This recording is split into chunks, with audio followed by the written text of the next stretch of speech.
This system made me so productive that it's helped me build a multi-six-figure business in just 4 to 5 hours a day. And it hasn't just worked for me. It's the exact system I now give to my clients at selfmastery.co to help them have the most productive weeks of their life, work less than 20 hours a week, and still scale faster, closing $1 million deals and doubling their monthly income. So if you want to feel in control of your time and business, here's the exact system my clients use and how you can steal it.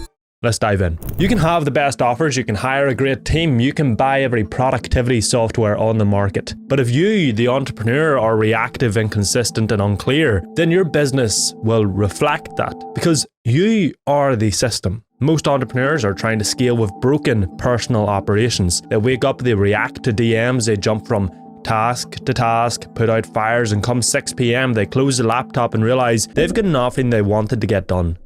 There's no clarity, no rhythm, no structure.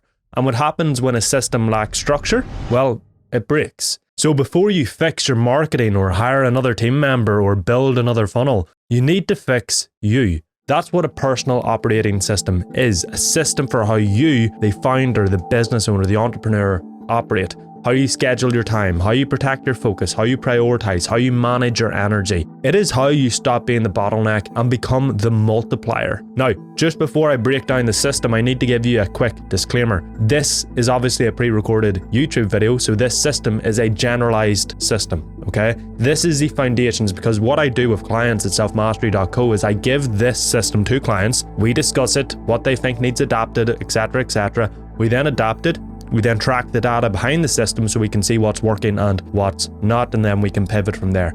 So expect to make changes to this. Expect to have to improve it. And if you want my help to operate at an elite level so you can scale in 4 hours a day, then click the first link in the description below. And I'm going to try to keep this video brief for you so that you can get as much value as possible in as little time as possible. But I've made videos on each point I'm going to cover individually in this video before. So if you want more details and nuance on anything, just go back through my channel, find the videos on those topics, because the whole point of this video is to try to give you everything in one video so you can just go and do the whole thing, the whole system right away. Anyway, the first and most obvious point of failure for most business owners is this. Most entrepreneurs don't own their time.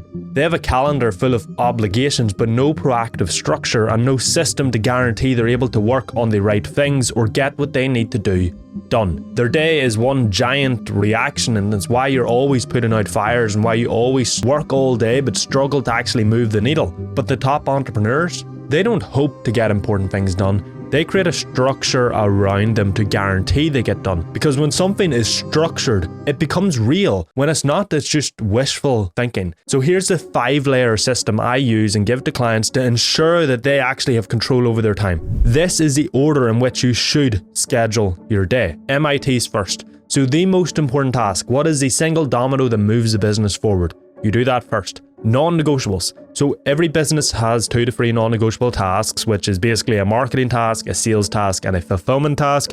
That is it. These are literally the only essential tasks in your business.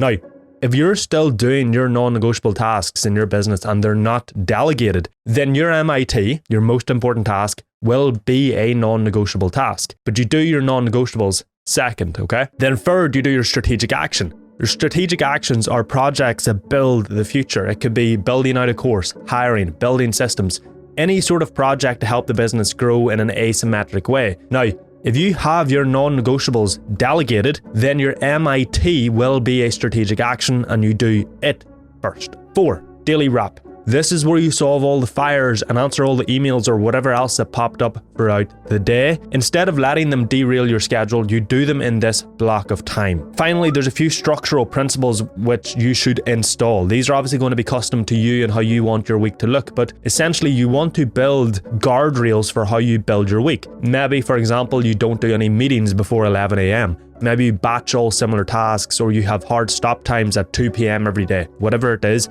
just some structural principles for how you want your week to look. When I get a past client, a founder who was doing like 60-hour weeks to do this, he cut his hours in half simply because he had structure around his time and he wasn't letting random things control when he worked. Instead of a 1-hour task taking 3 hours, a 1-hour task now took 1 hour. So don't just work hard, schedule your day. So tomorrow, plan your MIT, your most important task, plan your non-negotiables, plan your strategic action, and remember that depending on if you're doing your non-negotiables or not, Your MIT will either be a non-negotiable or a strategic action. Plan your daily wrap. Then lock it in, hour by hour, because unstructured time is a black hole that you will get lost in. Once your time is structured, we need to protect it, because you can have the perfect schedule and still get nothing done.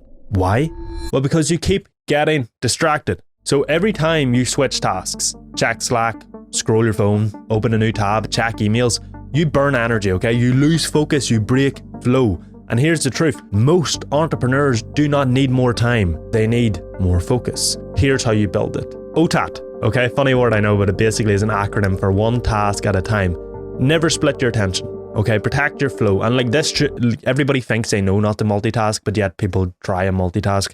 One task at a time, okay? Context batching. So group similar tasks together to minimize context switching. For example, do all your content tasks in one day and all your calls in another, because your brain, it takes a lot of mental energy to switch from one context to another. So you want to group all similarly contexted tasks, such as all marketing tasks or all operations tasks, etc., however that looks for your business, into one day. You don't have to do this, but it is definitely recommended. Use Opal, okay? Opal is an app that you can use to block every single distraction on your phone and your computer on a custom schedule.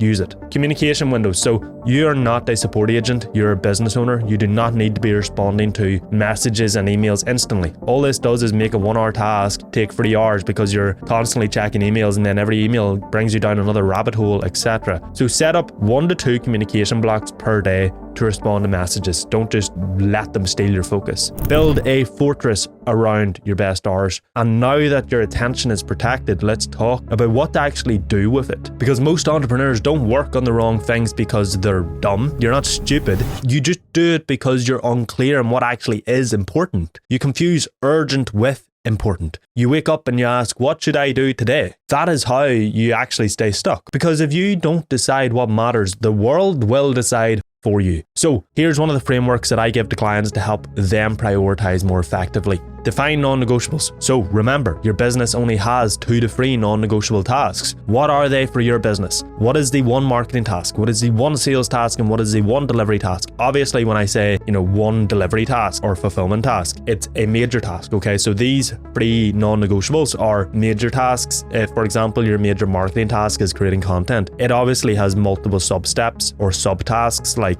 scripting the video, coming up with ideas, editing the video, whatever it is. So when I say one non-negotiable task, I'm talking about the major underlying task. But either way, if you haven't delegated these non-negotiable tasks, these are always your priority and they should always be done first. Simple, because without these tasks, you quite simply do not have a business. So these are always your non-negotiables unless you have them delegated. The next is the 3-step filter. So the 3-step filter is pretty much just 3 questions you ask yourself. What will move the business forward the most? You do that first. This thing that will move the business forward the most will either be one of your non-negotiables, or if you have them non-negotiables delegated, it will be a strategic action. Is there anything stopping you from doing that task? If there is, you do it first, because obviously if you don't do that, you can't do the task that will move you towards your goals. Are there any fires that would break the business? Well, you handle them right after you do that thing that is going to move your business forward the most. And then the third is the MIT system. So every night, define your MIT for tomorrow. Lock it in. What is the number one thing that you need to do? What is the most important task? And to show you how powerful something so simple like that can be, a past client of mine, he hadn't posted on social media in like 3 weeks. He was busy putting out fires in the business, but yet complained about leads not coming in. Well, of course they're not fucking coming in. You're not doing the thing that gets you leads. You're not creating content. That was what he did to get leads. So of course he wasn't getting any. He wasn't doing it. So what we reinstated was content as his daily MIT. Most important task. And so he did it first every single day. And within a few weeks, he closed like $23,000 in sales, all from making that one shift. So if you want the most simple way to prioritize, do your non-negotiables first. Always. Lock it in your calendar and protect it like it's $1 billion deal. I've made other videos in the past that go into prioritization in much more depth and with more nuance, but that is the most basic but also most impactful way to prioritize. And now that you're doing the right things, it's time to stop doing the wrong things. Because most business owners try to scale by doing more, but the real path is doing less, but better.